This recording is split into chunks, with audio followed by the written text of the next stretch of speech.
Welcome, everybody. We're just going to give a minute so our attendees could join the room. Happy Native American Heritage Month. We're very excited to offer today's edition. And I know many folks are listening to today's recording as well. So very excited to offer today's informative webinar.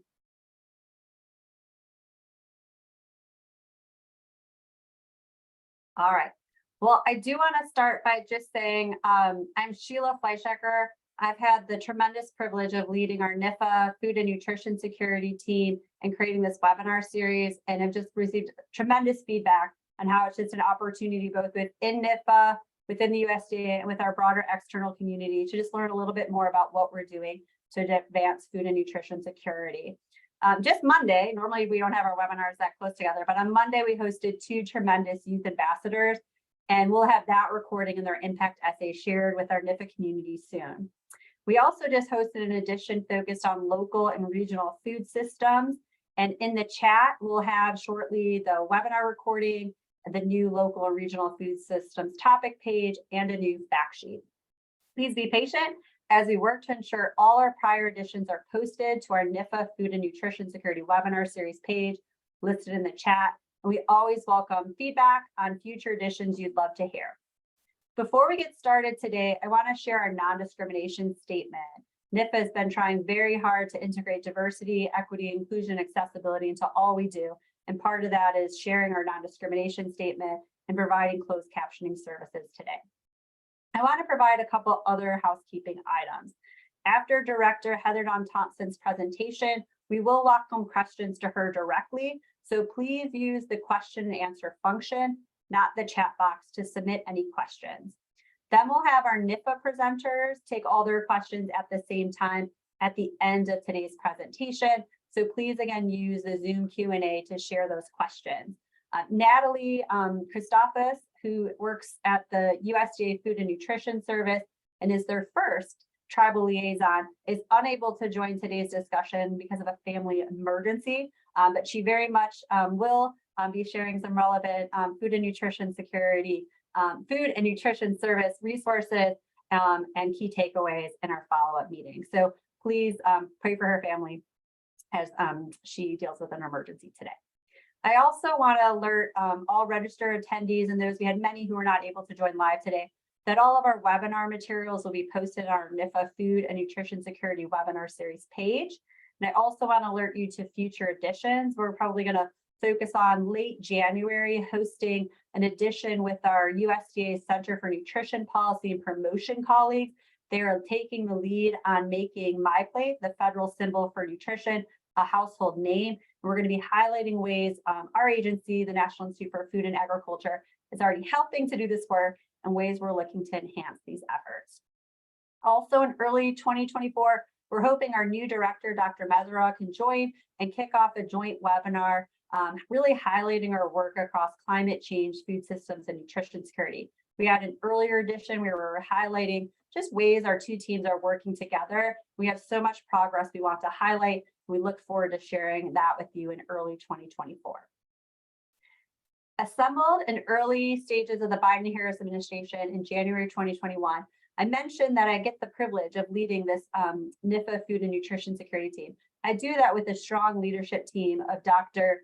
Suzanne Saluska, who you'll hear from later today, Dr. Cassandra Hugh, who's behind the scenes making all these slides and video images happen, and also Dr. Robert Godfrey, who's in our Division of Animal Systems. And we work very closely with our talented staff across all NIFA institutes and offices.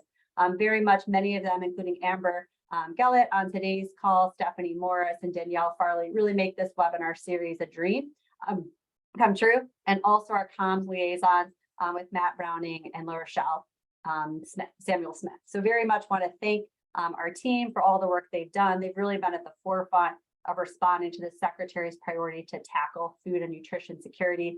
Last year, they won the NIFA Team Award, and they also were recognized from our Research, Education, and Economics mission area at the Team Award level as well. This year, our GusNIP team, which is a subset of our nutrition security work, won the NIFA Team Award, and we're also proud of many of our NIFA staff who's been helping on an award-winning Ascend team, which you'll hear more from Dr. Saluska later today. As outlined on the USDA Department of Agriculture Food and Nutrition Security website listed here, our NIFA Food and Nutrition Security topic page in the chat box, we have a variety of ways that we are trying to contribute to advancing food and nutrition security. And this involves more than $2 million in investments in research, education, extension, and innovation. This happens across 5 key programs. And we also work, as you'll hear today from our tribal programs, across 20 other relevant programs, including what was featured on Monday, our youth programs. We are working to accelerate the goals put forth during the historic White House Conference on Hunger, Nutrition, and Health, and the corresponding national strategy released last fall, which all aim to end hunger, improve nutrition and physical activity, and reduce diet-related diseases and disparities. A large part of this work includes our department-wide actions to advance food and nutrition security using the 4-pillar approach illustrated here. And this is to provide meaningful support from pregnancy to birth and beyond. This involves connecting everyone in this country with healthy, safe, affordable foods, which we do in a large part through our Gus Schumacher Nutrition Incentive Program. This also involves developing, translating, and enacting nutrition science through partnerships, which so many of our programs do across the country with our strong partnership with land-grant universities. And last but not least is really in all we do, prioritizing equity every step of the way. Today, we have the honor to have the director of USDA's Office of Tribal Relations with us, Heather Dawn Thompson. She is outstanding. As you'll learn today, Heather is a member of the Cheyenne River Siouan tribe, a Harvard Law graduate, and an expert in American Indian law, tribal sovereignty, and rural tribal economic development. After her informative presentation today on federal law's impacts on food and nutrition, she'll take questions. So please use the Zoom QA to submit any questions. Then after Heather's time with us, we'll transition to Dr. Aarons Riley, Janice Woodrow, and Suzanne Saluska, who will all highlight ways NIFA is working with the Office of Tribal Relations to promote food sovereignty, Indigenous food sovereignty. And after these overviews, like I said, we were going to have our colleague from Food and Nutrition Service join us. In her absence, I will lift up this new role and ways she is working across our department to really lift up our suite of 16 nutrition assistance programs, and particularly the food distribution program, new improvements to improve tribal food sovereignty. Behind the scenes, I want to highlight our intern, Shelly Bright Manja, who will be helping with the relevant links and has really been a part of our webinar series and offerings this fall. So again, very much really appreciate our efforts to integrate youth and build the next generation of food and nutrition security experts here today. I have the pleasure now to pass it off to Director Heather Dawn Thompson, and very much hope all of you guys enjoy her very informative presentation. Thanks so much, Sheila. Can you hear me all right? Perfect. Great. It's good to see so many familiar faces, Aaron and Janice and Suzanne. Thank you guys so much for having me join your team today, Sheila. A few of you have seen a version of this presentation, and I was asked to give it to the larger group today. So we're just delighted to be with you. As Sheila said, I'm the director of the Office of Tribal Relations and the Office of the Secretary.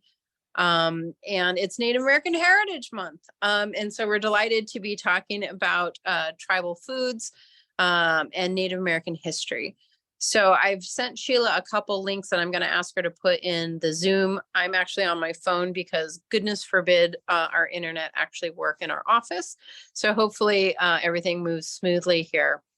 As many of you know, because you're participating with us, we have the USDA Indigenous Food Sovereignty Initiative. And we announced several releases from that initiative on Monday during the White House's Tribal Youth Summit. We've been doing a series of cooking videos that incorporate FDIPR foods, our commodity foods with indigenous foods and forage foods. And we also release a children's animated TV show called Sovereignty Gardens. It's a little bit like Sesame Street with puppets and humans that gets kids excited about gardening and excited about eating good food. So we're going to share those with you guys here in the chat here in a minute. But you know, what brought us to this point? That's what I really wanted to talk to you about today. I love the fun things that we get to do together, like that, like the videos and like the TV show. But the challenging part is, you know, what was the history behind what brought us to where we are today within USDA. And the question on the table is, what would USDA look like if it had been created from the ground up from an indigenous or tribal perspective? And you can imagine with me that it would look quite different, right? There would be different foods, there would be different animals, there would be a different focus on how we subsidize and how we provide insurance. And so I want to walk through with you guys a pretty technical historical overview of the United States general Indian policy in dealing with tribal nations, and what are the food and agricultural implications for us here at USDA and our job. So Sheila, if you guys could go ahead and pull up my PowerPoint, that would be super. Thanks so much. So as I said, we're going to be talking about the general policies that the federal government as a whole had, and how that has really sort of disproportionately affected us in the food and ag space. Next slide. First and foremost is this conversation about consultation. Many of you have participated in consultations. If you haven't yet, it's a really important component of how we do business in Indian country. And it's very different than our stakeholder conversations. And there's very specific constitutional and legal reasons why that is so. So tribal governments, as we know, pre-existed the United States as a government. Tribes were already here. They already had governmental structures. They already had nations. They were already independent tribal nations. And so when the United States as a government was created with the Constitution, with the 3 branches of government, of course, of which we are the executive branch, the state governments were signatories, right? The states ratified the Constitution. The tribal governments were not. They are what's considered legally extra constitutional. They are outside of the constitutional process. Why is that important to us? They don't participate in our democracy in the same way that states do. They don't send two state senators to the Senate. They don't have representation in Congress. And so they don't have that direct participation in our democracy in the same way that state governments do. And so we have more of a diplomatic nation to nation conversation with them, more akin to like the State Department or ambassadors. And that is what the formal consultation process is. It allows that direct participation in our democracy and to inform our decisions as the executive branch. Okay, next slide. So many of us are very familiar with land loss and the policies of land loss in Indian country. Go ahead to the next slide, and it's going to go through some maps, some visuals of that land loss over time in the United States. So we sort of all have this basic understanding from college or high school or even elementary school about land that was lost during westward expansion into the United States. But that feels really distant. What that means is almost all of the land we work with, which is what USDA does, right? We work with forest federal lands, we work with agricultural and rural lands, was at some point in time Indian country, and sometimes very soon, not that long ago, wasn't always 200 years ago. There was a lot of displacement even in the 1950s and 60s. Next slide. But it was not just the land loss, which is the policy that we're most familiar with.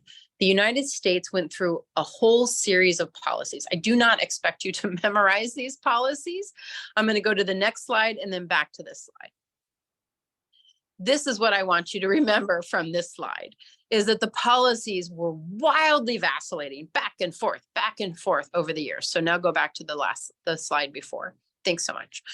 And the United States had really wildly inconsistent policies over the years. And what that means to us in the executive branch is some of those policies are still institutionalized in our government and are still memorialized in statutes.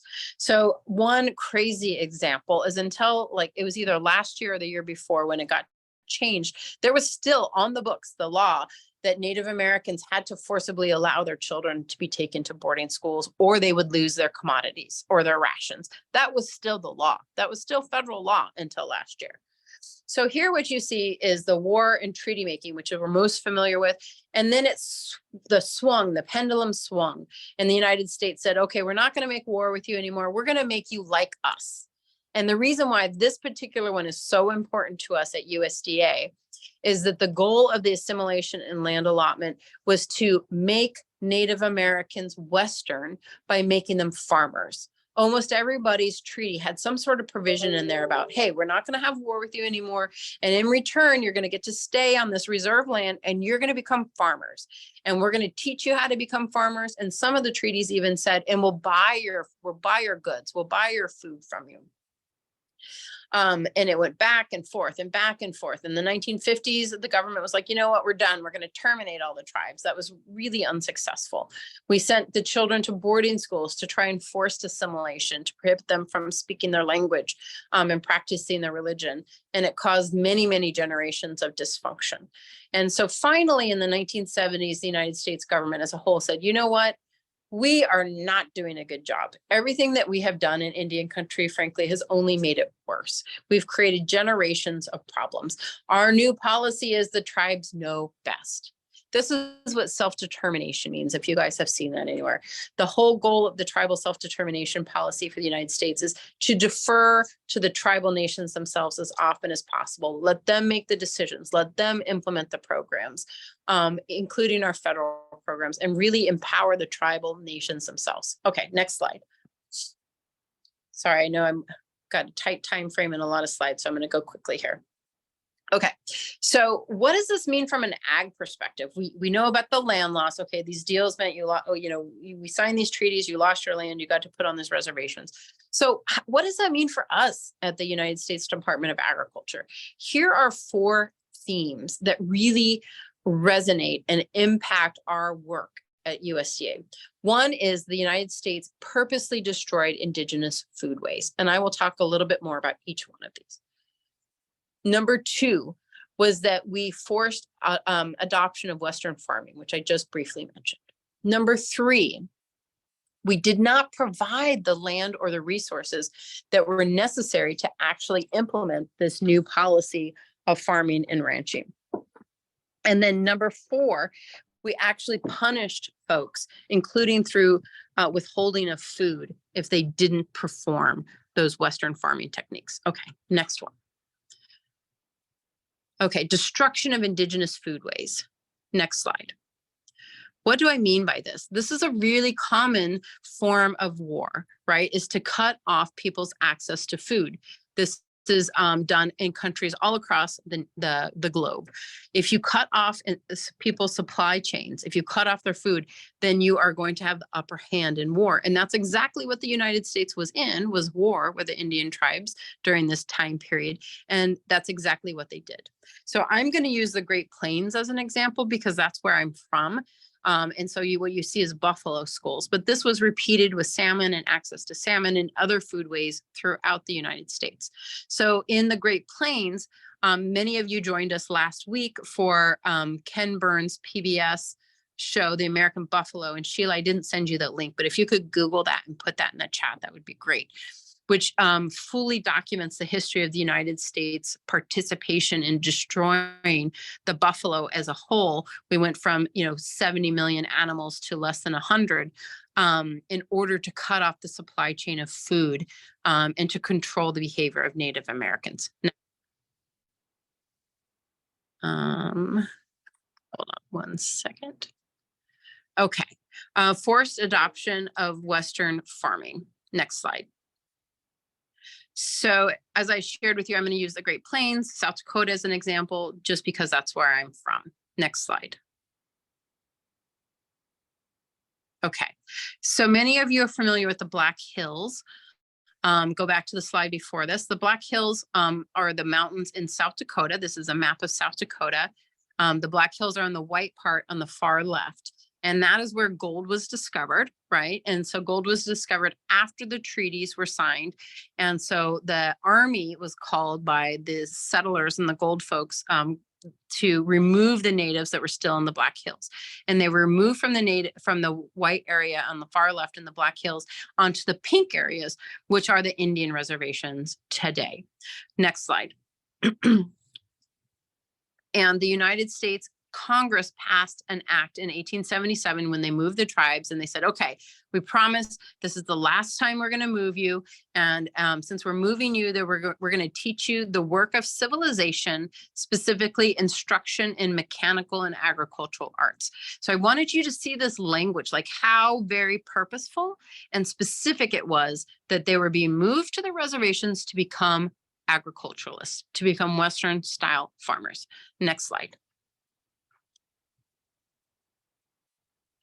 And then this particular act says, and in return for you becoming Western style farmers, we're going to purchase your surplus.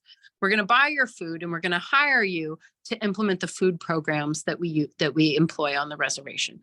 Again, I'm just showing you to see like how very specific agriculture and food was totally incorporated into this deal of land loss and removal of Indians and placing them on reservations. Next one. Okay, the challenges, as we all know, agricultural is challenging. You have to have good soil, you have to have the right skill set, and you have to have the right tools. Next slide. What a lot of folks don't realize, you saw those big pink blocks, and folks think, okay, that's an Indian reservation. But that Indian reservation actually was broken up into tiny pieces, and the best, most arable lands for agriculture on the reservation were sold off to non-native farmers and ranchers for two reasons. One, to try and force additional integration on the reservations with non-natives, and two, in order to whet the appetite, fill the appetite for increased agricultural land in the West. Next slide. So this is that same poster showing that the lands are for sale in the States. I'm just highlighting them because South Dakota is clearly on there. Next one, which is my example for today's conversation. This is the reservation I'm from. Zach Duchesneau, if you know Zach, he's the administrator for our FSA. He's also from this reservation. This is the Cheyenne River Sioux Reservation. I want to show you what the land composition of ownership is on this reservation for agrarian land. See, when you see the map, you see this big, giant pink mass, which is about the size of Connecticut within South Dakota. Next slide.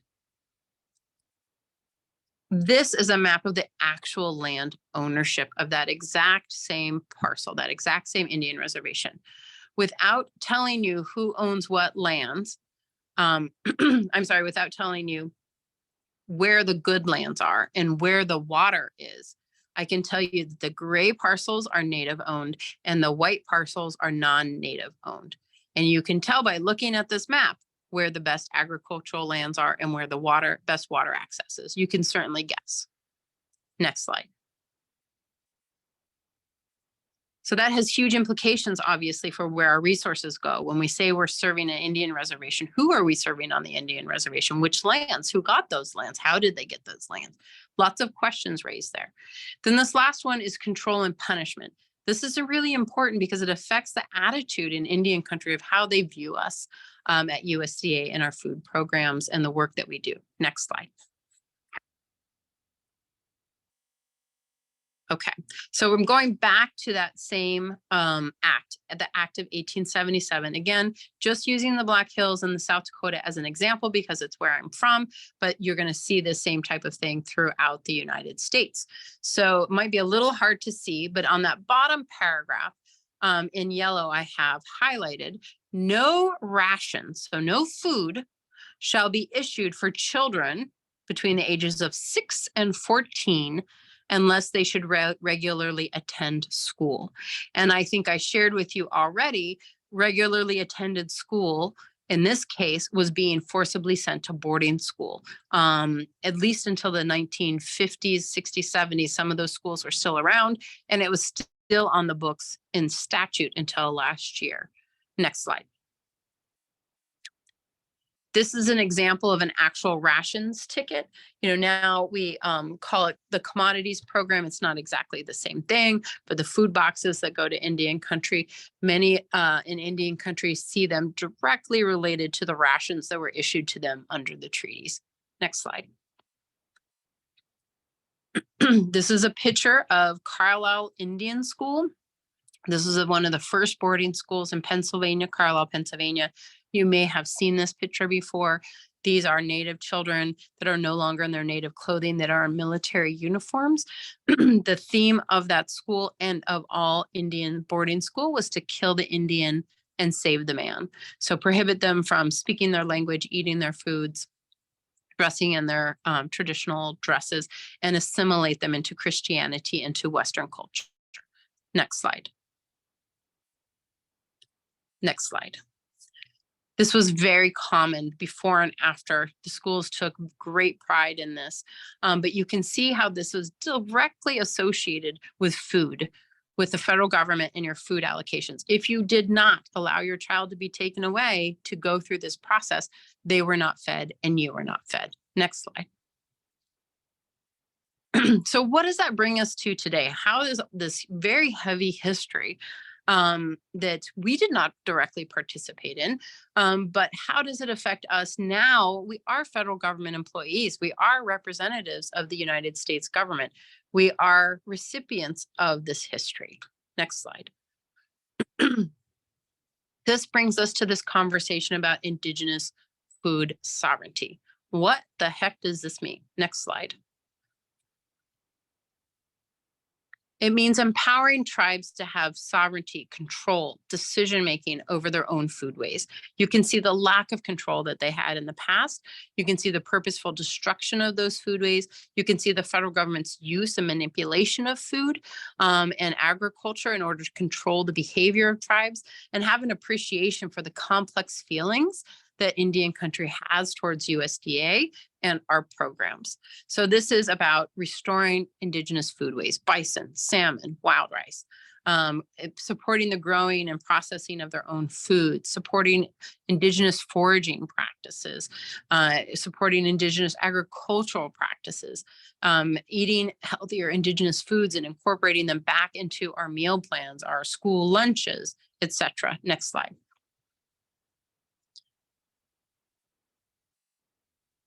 And so Sheila put a link to the Indigenous Food Sovereignty Initiative website.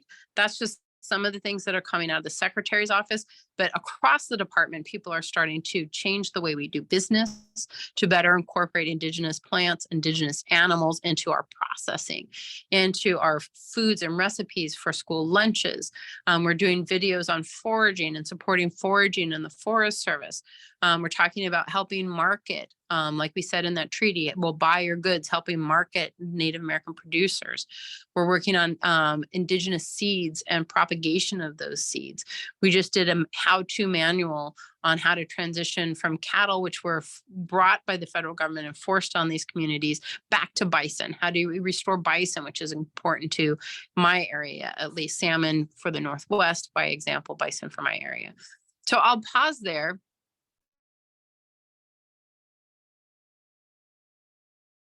Heather, you went on mute. Oops, there we go. Am I back? Yes. Sorry, I'm happy to answer any questions. We'll go to the last slide. I know that is a lot of information in a short time period, but I wanted to meet the timeframes that Sheila outlined for me and make sure that we left enough time for questions. Heather, you're fabulous in terms of just this very informative overview that you provide. As a lawyer and also somebody in nutrition, each time I've only heard her really present it like in this full twice, and each time I learn new and innovative ways that we can be thinking not only about our history, but really hopefully how we could do better in terms of addressing some of the injustices of our past. And so really appreciate you really providing that historical lens. I think it provides such an important view for us thinking about promoting an Indigenous food sovereignty broadly, but also specific to a lot of the agriculture, food and nutrition work. So many of our attendees are here today. I do want to encourage anybody who has questions, comments, or just shout outs for Heather to feel free to use the Zoom QA. Heather is just an amazing technical advisor with all the consultations of just what's possible, but also to all the federal colleagues as she's lifting up. All of us are really trying to think through better practices here to promote Indigenous food sovereignty. And really all of us, NIFA and Food and Nutrition Service, at least for the two agencies I work with closely, are just really indebted for her patience and also her challenge to thinking about ways we can do better. So one of the questions was, given the history and origins of FDIPR, for those who don't know, that's the USDA Food and Nutrition Service program, known as Food Distribution on Indian Reservation. And they asked, can you speak to the relevance of this for federal food security? So Heather, do you want to take that? And again, this was something Natalie was going to speak to today, so we could have her follow up on this as well. You bet. So FDIPR is a food box program that is unique to Indian country. A lot of tribes don't have easy access to grocery stores to be able to use EBT cards. And so we provide food boxes. And I believe it was authorized in legislation in the 1970s. So what's really interesting about this is almost every time we travel to Indian country, we get a question along the lines of, this is a treaty right. This was in our treaties. These rations were in our treaties. Why is this income guideline? All of our citizens should have access to these foods. And thus far, our attorney general, or sorry, our general counsel's office has said, you know what, these are different. The treaty rights kind of expired, and this was authorized in 1970, and they're different. But Indian country definitely doesn't see it that way. And it does provide a challenge to us that we're having current conversations right now. FDIPR is rethinking their income guidelines. And, you know, this is one of the questions on the table. You know, Congress has not said that it can be without any income guidelines. And Indian country has clearly said to us, including in formal consultation and letters, we think there should be no income guidelines. This is a treaty right that we earned by giving up our land. So these historical issues continue to come up and be very relevant to our current programs and conversations. Mm-hmm. And that's why, again, I think it's just so tremendous that you do take a very intentional time to provide that informative background. And again, I do want to encourage you, you lifted it up as well. The American buffalo is fabulous. I've been watching it with my husband, and it's just tremendous. And then also USDA has been having a variety of events to showcase it, hosted by the USDA Office of Tribal Relations, among other kind of viewing parties. So very much appreciate the effort to get that documentary out and just build broader public awareness about ways we did wrong on the American buffalo. I'm pulling questions up both from the chat and the Zoom QA. So again, reminding folks to use the Zoom QA. One of the attendees asked, could you highlight some success stories among tribes with respect to indigenous foodways? Yeah, you bet. So tribes have been working on restoration of their indigenous foodways for decades, if not longer. And COVID, I think, had an oddly positive effect on those efforts. When a lot of the supply chain shut down, tribes doubled down on their food sovereignty efforts. And if you recall, the Treasury Department had a program that allocated certain amounts of funds during COVID to deal with COVID-related issues to both state governments and tribal governments. States use them for, you know, a variety of purposes, economic impacts during COVID, et cetera. Almost universally, tribes use them for food system development. They leaned in really aggressively. A lot of the Oklahoma tribes, for example, built meat processing plants. A lot of the Great Plains tribes built underground greenhouses that can grow year round using the indigenous concept of the ambient temperature of the earth. A lot of the tribes in Alaska really leaned into strengthening their fishing fleets and being able to trade fish in that capacity. The bison is another success story. There were approximately, 100 to 200 bison that were left out of millions and millions, which is flabbergasting. If you watch the whole movie, you can follow that. And tribes have leaned in very aggressively into setting aside land and transitioning cattle herds into bison herds. There's still a long ways to go. And then you'll see a lot of the tribes in the Northwest in particular leaning into dam removal. If any of you are from that, you probably heard some hard conversations about that, but the dams are widely considered to have stopped the propagation of a lot of the salmon, of they're not be able to go upstream sufficiently. And so a lot of the Klamath Valley area is coming, those dams are coming down and the fish are returning. So those are some examples of where tribes have been leaning in very aggressively on food sovereignty restoration, food systems restoration, and there's been a lot of success stories there. Thank you, Heather. And that was one question. Somebody asked very specifically about the Snake River dams and its impact on salmon population. So greatly appreciate you integrating that into the earlier answer. I also want to highlight one of the questions from the audience is regarding the tribal consultations. Folks want to know some of the common questions and themes that are emerging from those consultations. You shared a little bit about the food distribution program on Indian reservations, and Heather shared with us earlier, a lot of the nudges about NIFA funding and how it might be helpful for restoration of buffalo and a variety of other Indigenous food sovereignty. So that's partly on what this webinar is and some of our work, but appreciate you lifting up other topics, themes, ideas and issues that are coming through the consultation process. No, I appreciate that. And Sheila, I just put in our chat on Teams for you to put in the Zoom. Here are the links to the Secretary's 4 trainings in Ag Learn related to tribal issues, tribal sovereignty, tribal trust responsibility. And one of them is specific to tribal consultation and why tribal consultation is so important and how to incorporate the consultation input that you get into your work. So Sheila, I'll put that in the chat for you guys as well. Heather, just for context, I believe Ag Learn is just accessible to our federal employees or USDA employees. Is that true? That is true. If you have folks on the line that are not federal, it is limited to feds. So, okay, so I'll share that. I can tell from our registrants who's fed and who's not. So I definitely will follow up and share those links. It's probably a little too bulky right now to put into the chat, just knowing a lot of the attendees today are not federal employees. So I want to get you links and you get disappointed. But she has been, just again from this webinar and the work that she's doing across her department, really being diligent about thinking through the educational components that are really going to help our federal agencies be helpful in these tribal consultations and understanding these histories and where some of these laws can be addressed, the inequities addressed. These trainings have been super helpful. So I'll circle back and share those with our federal attendees today. So looking back at the questions, you brought this up and there was a particular question that someone shared. Again, they really enjoyed your presentation, but they were looking for more information particular to Oklahoma and what is being done to bring Indigenous homeland agriculture to Oklahoma, again, where the land is not always good for agriculture. No, it's a great question. And Oklahoma is really challenging because, as you know, if you're from Oklahoma, almost all, not all, but almost all of the tribes were moved there. A lot of them during the Trail of Tears. Oklahoma was originally called Indian Territory, and it was set aside entirely as a state that was supposed to be exclusively for tribal nations. That did not work. Then you had Sooners, Boomers. They opened up the state to settlement. And so what that means is that a lot of those tribes' indigenous lands and indigenous foods are actually from other regions.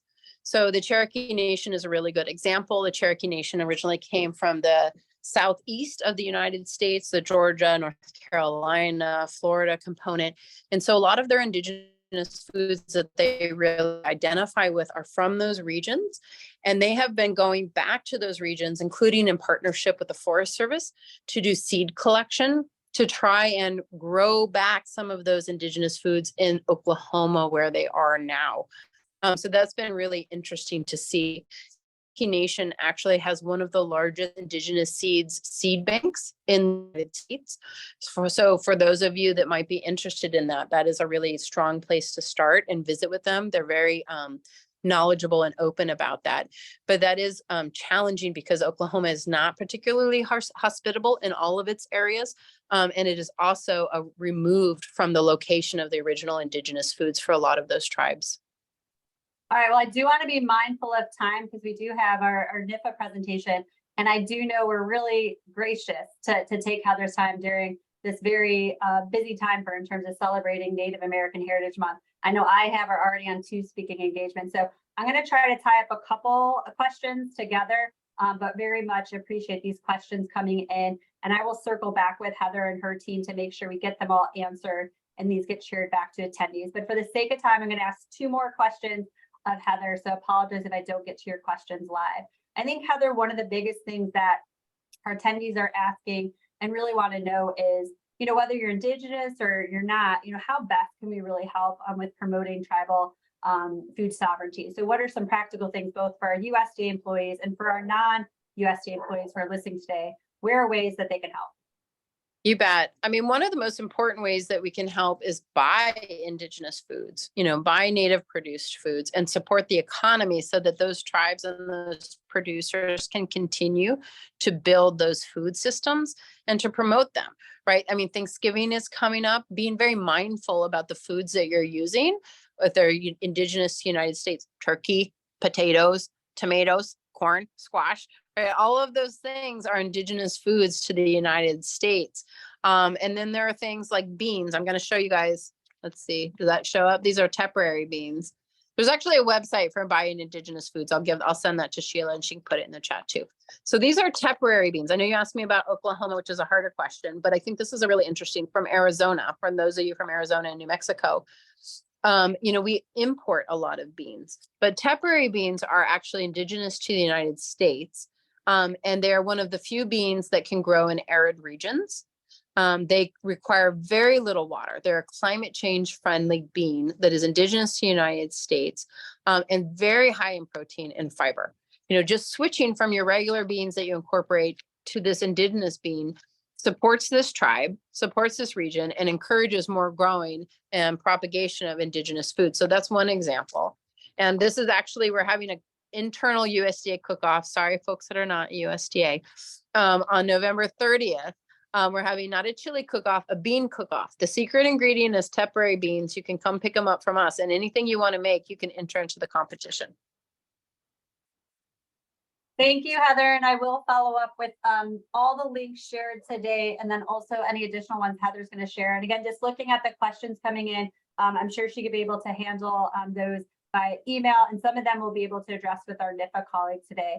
Please join me with all your emojis and really thanking Heather for sharing her time with us today to really highlight within the NIFA community opportunities that our research, education, extension, innovation partners can really do to promote Indigenous food sovereignty. It's been so important to get kind of the legal and historical foundations to this work, and very much just knowing what she's doing to do better, but really bringing us all along on that journey with her. So please, again, use emojis and thank Heather. And again, Heather, heartfelt thank you for joining us today and all of your work.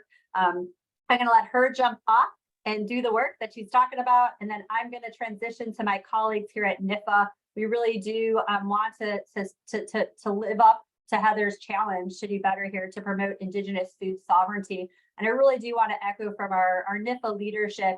We have been using a cross-priority approach across our agency, very aligned with the Secretary's vision of how we can do better together to address these core priorities around climate, nutrition security, diversity, equity, inclusion, accessibility, market opportunities, but also, again, thinking through that next generation pipeline. As you heard, for those who joined us on Monday, a youth integration is very important to us, and really thinking through that workforce development piece as well. I also want to be able to highlight, we have a variety of funding opportunities here at USDA that can support promoting Indigenous food sovereignty. Today's webinar is not going to go into depth into all of them. We have several through our agriculture food research initiative that our panelists would somewhat touch on today, but you'll see there's a lot. And so as you have questions, please let us know. Dr. Erin Riley and also Director Heather Dawn Thompson really put that challenge to us early on in this food and nutrition security work of like, what can we do? How can we help with these consultations where folks are asking how we could do more with buffalo, how we could do more with Indigenous food, how we can make more culturally competent, both workforce development strategies and nutrition education materials. So these are some funding opportunities through our AFRI that can support that work. And we're happy to connect any of our listeners today, if you have interest in them, with our relevant program staff. I also want to transition to the next slide where we highlight some of our non-AFRI funding opportunities.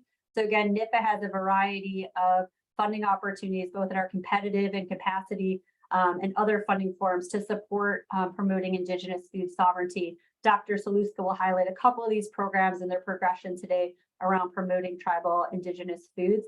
So please keep us posted if you have any questions about these particular programs.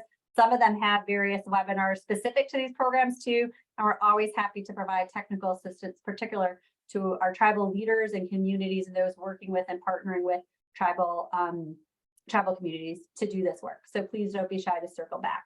Now I have the opportunity to transition to my NIFA colleagues, Dr. Erin Riley and Janice Woodrow, who have done amazing things within our tribal programs to promote Indigenous food sovereignty, which you'll hear today. I really do want to give a heartfelt thank you to Dr. Riley, who has been a member of our NIFA Nutrition Security from the start.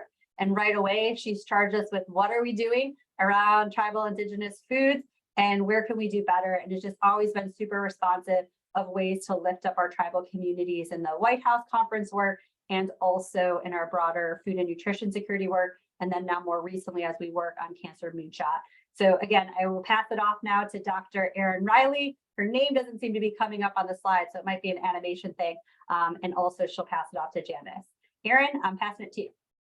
Thank you, Sheila. And thanks, Heather. I think she had to hop off. I know she has a lot of things that are happening going on within USDA Office of Tribal Relations. So my name is Erin Riley. I'm a national program leader in the Division of Community and Education at NIFA, the National Institute of Food and Agriculture. And I am here with Janice Woodard, who is also a national program leader for tribal extension. And we're going to talk a little bit about some of the programs within the tribal portfolio at NIFA. So we can go ahead to the first slide. So we have currently 35 what we call 1994 institutions. They're all listed here. They are in the Farm Bill. So when one becomes eligible to be a 1994, they will be listed in a new Farm Bill. So they can only be added every 4 years. Our newest 1994 was Red Lake Nation College. In 2018, they were designated as a 1994 land grant institution, which allows them to have access to our 1994 programs at USDA, as well as the Tribal College Endowment. Next slide. So this is an overview of all of the land grant universities within the United States.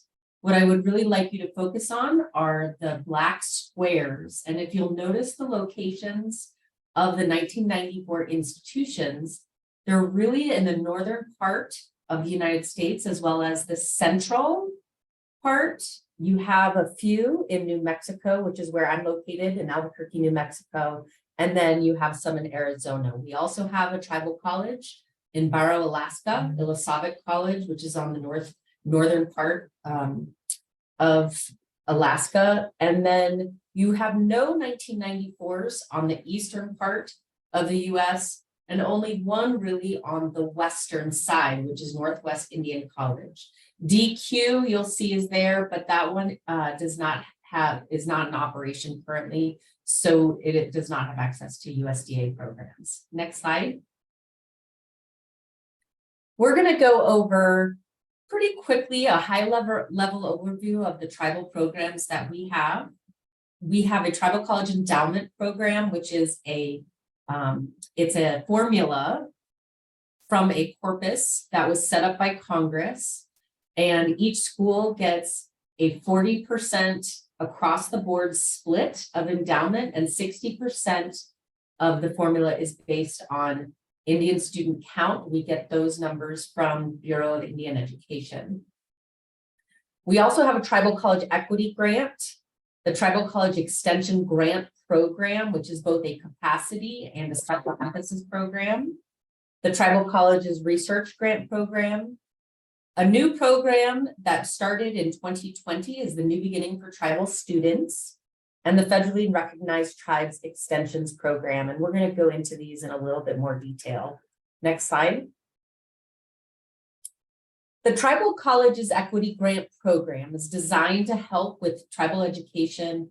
It can help fund faculty members. It can help with platforms for students, such as Blackboard, Moodle. It can help with books. It can help for really what is needed to prepare students to be tribal leaders, to have traditional knowledge, within their college or their university. The amount of funding available in 2023 was $7 million, and it is split evenly across the 35 tribal colleges, which is about $200,000 per year. These are 4-year continuation awards, so the next award will be open in 2026. We will we will put a solicitation out requesting for applications. And this is a merited internal review process. So we find people within NIFA who have education experience to review the proposals. Next slide. Janice, I'll hand this one over to you. Thank you very much, Erin. The Tribal Colleges Extension Program, the Capacity Program, supports extension offices, which give tribal communities the chance to have informal community-based education experiences. That might be incorporating traditional ecological knowledge, various cultural programs, agriculture productivity, a lot of community gardening, and all of the education that comes with that community gardening. And in fiscal year 2023, this program had $10 million, and it was also awarded to 35 tribal colleges. All 35 were equally awarded $273,000. It is on the same level as the equity as far as being a 4-year continuation. So our next RFA will be released in 2026. However, this has a virtual peer panel review. And so it is actually, we seek panel managers and panelists to come in and panel these. Next slide. The next program that we have is Special Emphasis, Tribal Colleges Extension Program Special Emphasis. These are generally of shorter duration, usually 24 to 36 months, and they'll support various pilot projects in extension. And so there may be projects that address various youth projects, leadership projects, agriculture projects, gardening projects. Towards the end of our presentation, we actually have some examples of various projects that we have.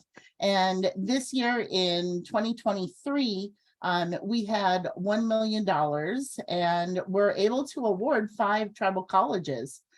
This is also a virtually reviewed award with ranking, and we do this each year. So our next RFA will be offered in 2024.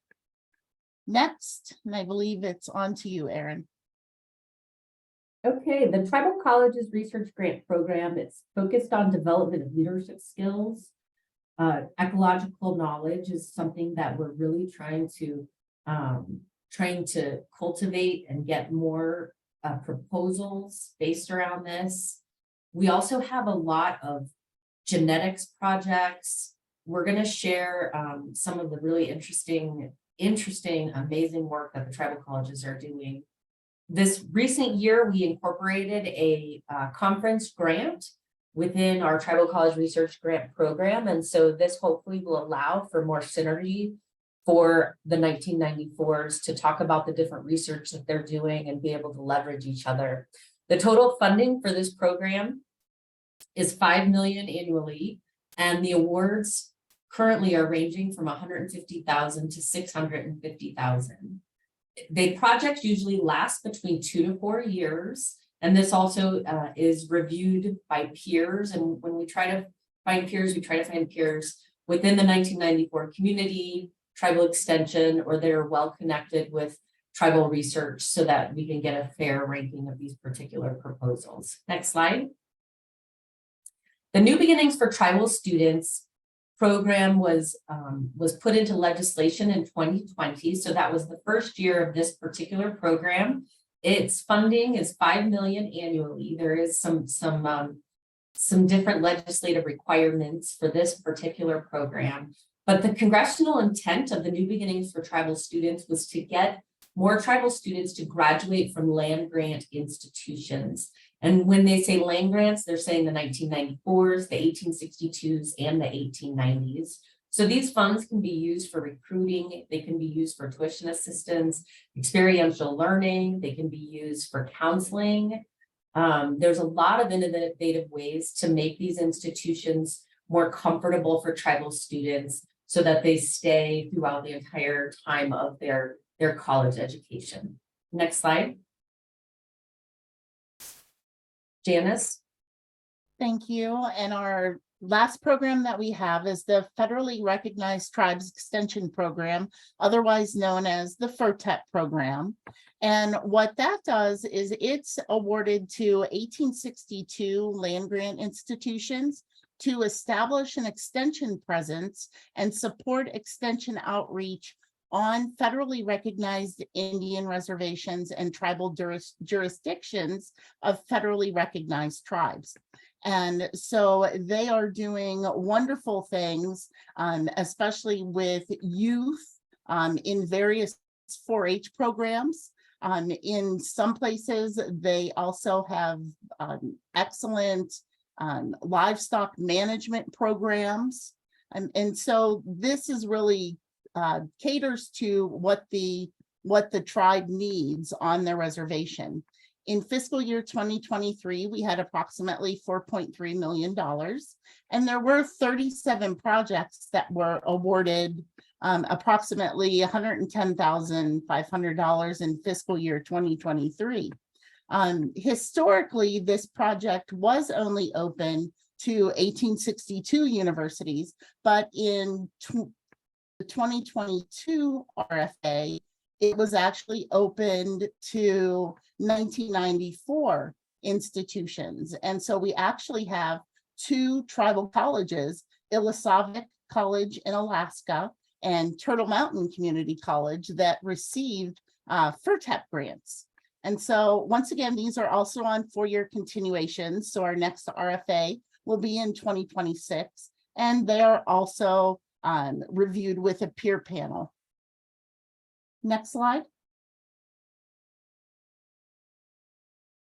And so some of the things that we try to do in tribal programs, Erin, myself, our program specialists, Praley and Ara, we really work towards building a strong land grant system, encouraging those relationships between 1862s, 1890s, and 1994s, hoping to increase collaboration between extension, research, and education, and really strengthening research at tribal colleges. We provide technical expertise, and we do build collaborative relationships with other federal agencies, some of which include NRCS, ARS, NOAA, and Forest Service. Next slide.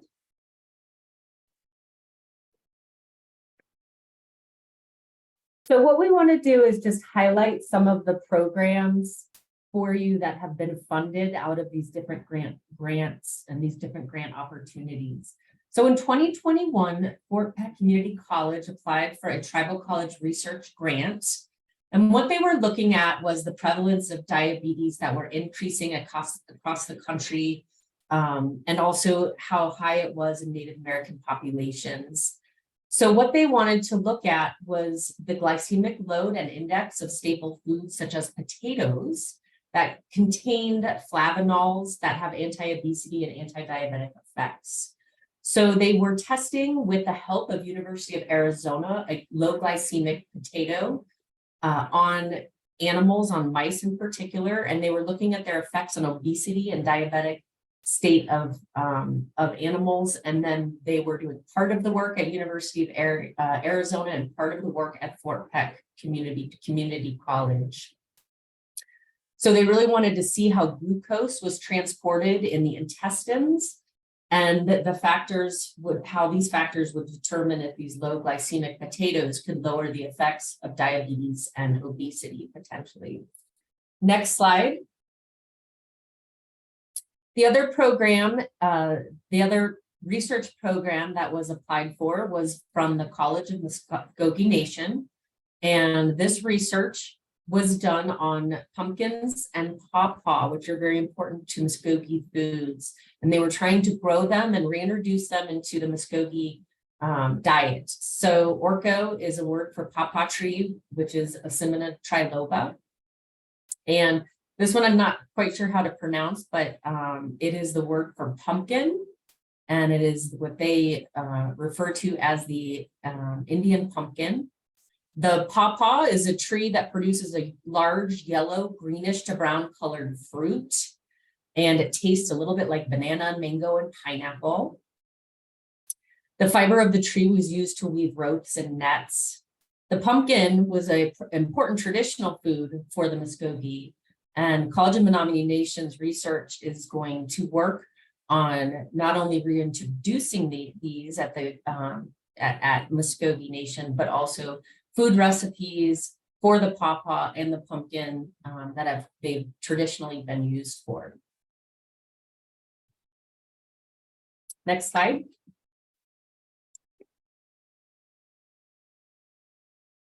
The next program that we have is Ani Nakota College. And through the Tribal Colleges Extension Program, they have been able to build demonstration gardens and honeybee colonies. Ani Nakota College is located on the Fort Belknap Indian Reservation in north central Montana. And they have 2.5 acres of demonstration gardens that is maintained by their summer interns that the extension grant supports. And just this past year, their demonstration garden and interns hosted 95 5th and 6th graders to come out to the garden to learn about the various things that they plant in their garden, how to plant things. They got to harvest various foods, as well as then see how to preserve some of those foods. They also donate a lot of their fresh vegetables to the Senior Citizen Center, and they host meals that are made from those harvests. And so one of the things that you really see kind of across the board with a lot of our projects is that the projects go from start to end. They start with the seeds, they plant, they grow, they harvest, they learn how to cook foods, they learn how to preserve foods. And so in the slides, you can also see in the top left that we have some honeybee colonies that they just started, because of course pollinators incredibly important to gardening.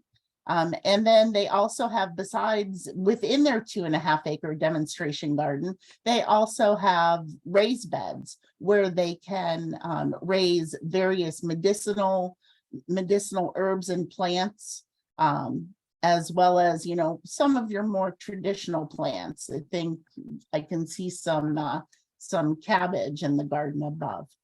Next slide.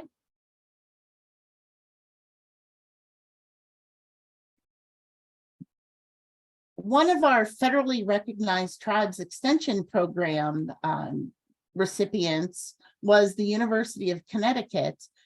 This is an 1862 who works with the Mashantucket Pequot federally recognized tribes extension program. And they have done a lot on their lands to actually install various hoop houses, as well as a great hydroponic system. And so they have a farm that is called, and I'm gonna butcher this, but it's Michoak Farm. And they grow a lot of produce. As a matter of fact, in 2022, they grew approximately 40,000 heads of lettuce and 250 pounds of tomatoes in the 2 hydroponic greenhouses that you see on the top right.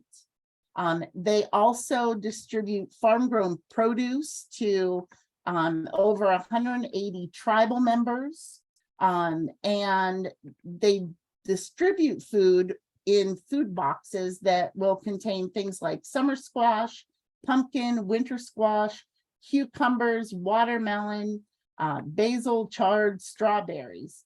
So they actually have an 1.5 acres where they cultivate that, as well as their greenhouses and some container farming that started in 2022.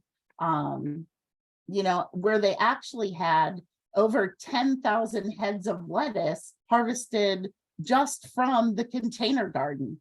And so they use their funding to not only maintain all of these structures, but then to also teach things like harvesting and preserving the various fruits and vegetables that they have. Next slide. And lastly, we have Tribal College's Extension Special Emphasis Project, Native Food Pathways, which promote community well-being through food and culture. And this is from Keweenaw Bay, Ojibwa Community College, which is located on the Upper Peninsula of Michigan on Lake Superior. And this program sends out home kits that feature traditional foods, and each kit will focus on using or growing food. So sometimes the kits contain materials to complete the activity and instructions on how to complete the activity. So for example, they sent out a food box that talked about how to make cranberry sauce. And so you see the cranberry sauce on the right-hand side, the finished product, but within that food box, they included some syrup, an orange, and a small grater so you could grate the orange peel, as well as then the cranberries. They give a little bit of information about all of that, including the names in Ojibwe. And it's an incredibly welcome program within the community.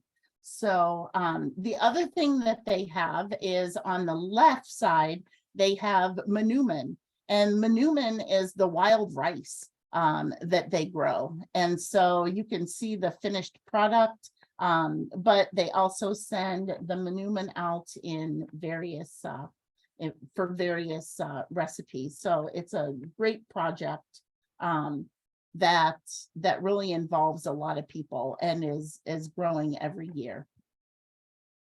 Right, next slide, and I believe we pass this back. Yeah, thank you, Sheila, for inviting both Janice and myself to present today. Both Janice as well as me formerly worked at tribal colleges for quite a number of years and have since moved over to working still with the tribal colleges, but at the USDA. So it's been a joy for I think both of us to not only work together, but also to stay within working with the tribal college community. So we'll hand this over back to you, Sheila, and much appreciated everybody's time for listening. Thank you, and please use emojis, comment box, and the Zoom QA to share any questions, comments, reactions you have for Dr. Riley and Janice Woodger today. Their team on the NIFA tribal programs is doing amazing things to promote Indigenous food sovereignty and have just been strong participants in our broader NIFA food and nutrition security work. So very excited to be able to finally highlight the work that they're doing in this webinar series. And really, we hope it's just kind of food for thought. And we can maybe be able to have some of the grantees they highlight today join us in the webinar series in future editions. I am able to attend their monthly tribal meeting, and it's just fantastic to hear the various work the tribes are doing to kind of work through some of these really historical structural inequities, but really also just lifting up the current assets they have within their community. So a lot can be learned about resilience in food systems and what's going on in our tribal community. And I also, I know our director is currently at Falcon, and we've had great history in the last couple of years participating from the NIFA nutrition security team time with our Falcon attendees, and really do want to thank our NIFA tribal leaders here today for really making those strong connections. Now I'm going to have Dr. Saluska join us. She might be just joining us by audio today, just with some power outage hiccups at her house, but I'm happy to be able to have her on. Suzanne, do we hear you? Yes, I hope you do. And if I get disconnected, thanks Sheila for taking All right, over. well, let me properly introduce you. I just wanted to make sure I was going to get to hand it off to you. So it really is my pleasure to introduce our Deputy Director of the Institute for Food Safety and Nutrition at NIFA here today. I met Dr. Saluska actually when I was working on an American Indian Healthy Eating project that used modified talking circles with tribal leaders in North Carolina. Suzanne was exploring using a similar approach with her tribal projects in South Dakota. So it's a pleasure to reconnect with Suzanne in a shared space at NIFA, and particularly with a shared passion about promoting Indigenous food sovereignty. Suzanne has served on a leadership role for the REE-led Ascend for Better Health, but she's going to highlight her work today and really her strong passion to integrate tribal perspectives into that work. We're really thankful to have Suzanne at NIFA, and really again on the NIFA nutrition security team, and her broader efforts and leadership role on our priority team around diversity, equity, inclusion, and accessibility. A lot of the work that Erin highlighted today around traditional ecological knowledge had roots in that priority team. And so very much thanks, Suzanne, for those cross-priority intersections around traditional ecological knowledge and how it's influencing our work on advancing food and nutrition security. So I'll pass it off to Suzanne. Again, it might be audio just based on her technology today, but very much appreciate her joining us today. Suzanne? Thank you, Sheila, for that gracious introduction. And the speakers that have gone so far have just been so wonderful and fantastic. So I appreciate even being on this panel with everyone. So what I'd like to just talk about today and amplify is our new USDA initiative to address diet-related chronic diseases. Next slide, please. Thank you.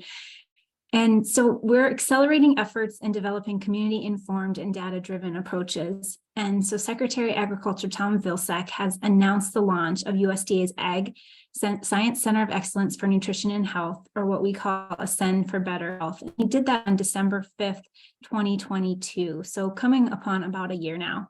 And it's a virtual science center that brings together scientists, partner organizations, and communities to develop and deliver science-based solutions that improve the health and well-being of every individual, family, and community in this country. And the primary goal for Ascend is to reduce the incidence and burden of diet-related chronic diseases, especially in historically underserved populations. Next slide. Okay, next slide. There are 3 core areas that have emerged, and those, as you can see on the slide, are research, data, and engagement.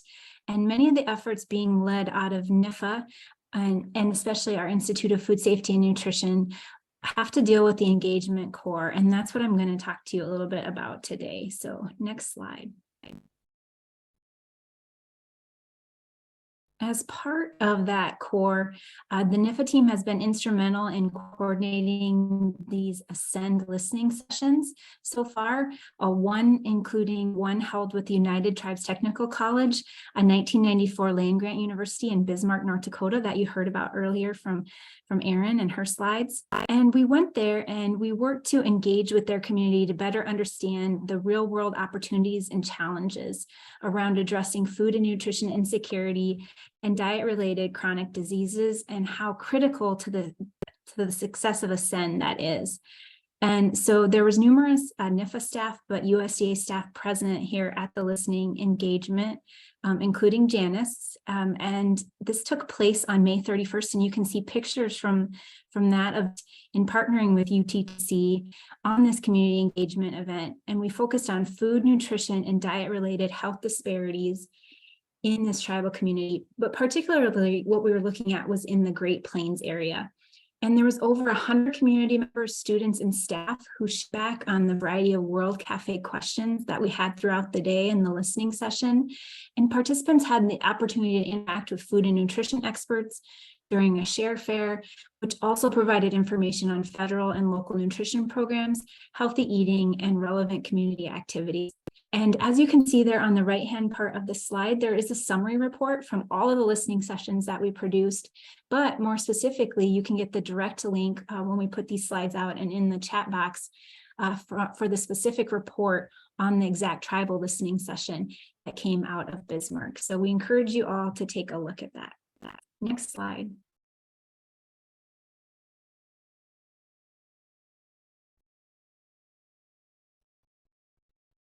Another program at NIFA is our Sustainable Agricultural System, and that is part of our AFRI program.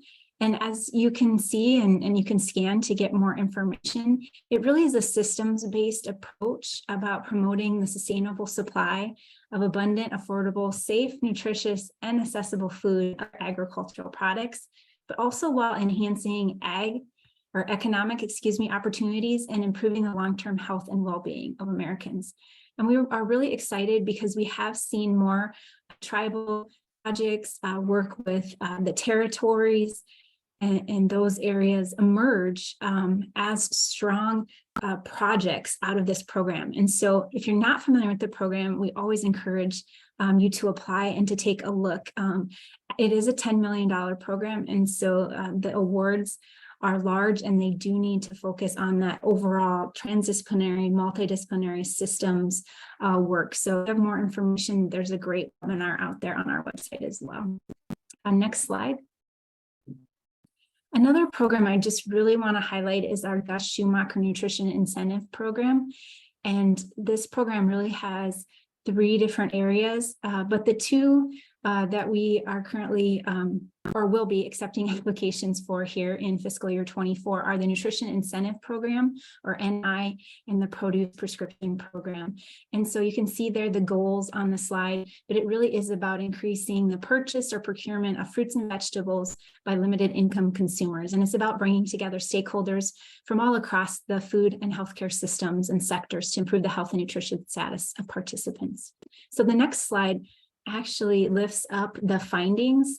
It's a year 3 impact report. And again, you can see the QR code there, and we'll provide you with the links.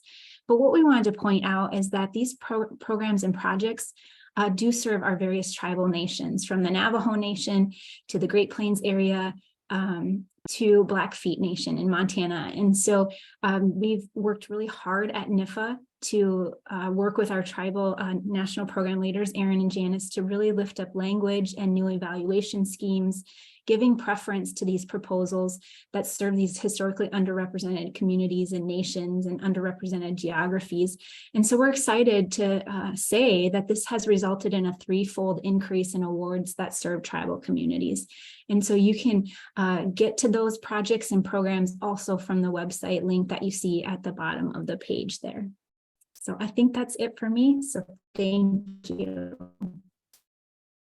Thank you, Suzanne. And I will ask you to stay on, and then I'm going to have Dr. Erin Riley and Janice Woodruff join us. We have a lot of questions that are still lingering from Heather, some of which our NIFA staff could answer. So we'll try in our remaining 12 minutes to tackle some of the remaining questions. And again, encourage you, if you have any other specific questions for our NIFA colleagues today, to please put them in. I think, again, as this last slide emphasizes, we are really trying our best to work together to do better together, not only across the USDA family with our USDA Office of Tribal Relations colleagues, but also our Food and Nutrition Service colleague, Natalie Christoph, person who is not able to join us today, but is working really closely with us in our relationships to lift up some new and improved ways of the ways the Food and Nutrition Service is improving tribal food sovereignty across its suite of 16 programs, particularly within FDIPR, which Heather mentioned earlier is working on some proposed updates. So we can take the slides on. We'll just have us 4 chatting through a variety of the questions that came in. I'll just try to tackle ones that we haven't talked through before. One participant asked a very technical question about the bison program and some regulatory pieces about that. I'm going to have that be a follow-up question, just again, so we make sure he gets the legal guidance that he's looking for from our team. Suzanne mentioned our sustainable ag system program, and there's a couple questions thinking through the work we are doing or could do to better integrate environmental justice and tribal food sovereignty. So want to put it to our panelists today and see if they have anything additional they were encouraged besides kind of our sustainable ag system improvements that we're making, but other things that we're doing or could do around environmental justice amongst our tribal communities. I don't want to call on you, so just speak up. So we do have quite a few projects that work in the environmental justice space, and I'll talk about one in particular, which is standing out in my mind, is Andrew Kozich, who's at Kenowa Bay Tribal and Community College, and they're working directly, and this answers, I think, a couple of questions dealing with climate change, how it's affecting their vegetative population, and they're working with their natural resources program, especially in the aquatic section, and with culturally important fish species. So most of their students actually work directly for the tribe's natural resources program. They are looking at a numerous amount of different things in, and I think this was going more the climate space rather than the environmental justice space, but they all kind of seem to interconnect in a lot of ways. But the research that they're doing is creating some really amazing information in regards to temperatures and how fish can survive within different water temperatures and can't survive, and where they're going and what they're doing. And then they're able to take the information collected directly from these students that go into the natural resources program so that they can make the decisions for the tribe's natural resources program. That kind of goes to both things. There are also some other environmental justice projects that people are working on. NIFA USDA has all of USDA has an environmental justice working group that we are working closely with, trying to get projects and highlight them for all of USDA to make sure that resources are being allocated within that particular place. There's also Justice 40, which is where they're trying to make sure that 40% of resources towards MSIs are going within the environmental justice realm, and that's goes for quite a few different avenues of climate change. It goes for food issues. It's a very broad area in terms of that. There were a couple other questions that I noticed on here, and one in particular was about a tribe in rural southeastern Alaska, and your vision of a food sovereignty project. So Heidi Rader is the FERTEP extension agent at the University of Alaska Fairbanks, and her job as an extension agent is to help you with resources that Cooperative Extension has at the University of Alaska Fairbanks. So I would recommend contacting Heidi Rader. If you have questions, you can always email Janice or myself, and we can get you in direct contact with her. There are quite a few resources in Alaska for food sovereignty and food sovereignty programs, and a very extensive network of people that are doing food sovereignty work in this particular area. Thank you, Dr. Riley. And again, I think as Dr. Saluska alluded to their sustainable ag system, I think with both the work we've been doing with the NIFA tribal programs to improve the language and the outreach, we're seeing tremendous changes with the applicants and also the successful awardees in this space. And we're going to highlight our climate change, food systems, nutrition security work in early 2024. And I will make a point of it to integrate a tribal deep dive in those panels and discussions. So very much stay tuned, and we'll dive deeper on this topic. For the sake of time, I also want to address some of the other questions that came in. One was regarding incorporating Indigenous food into registered dietitian training. again, want to widen, we have a variety of funding opportunities that could support curriculum development in this space. So please don't be shy if you're interested in developing that, to reach out to us, and we can find the appropriate funding opportunities.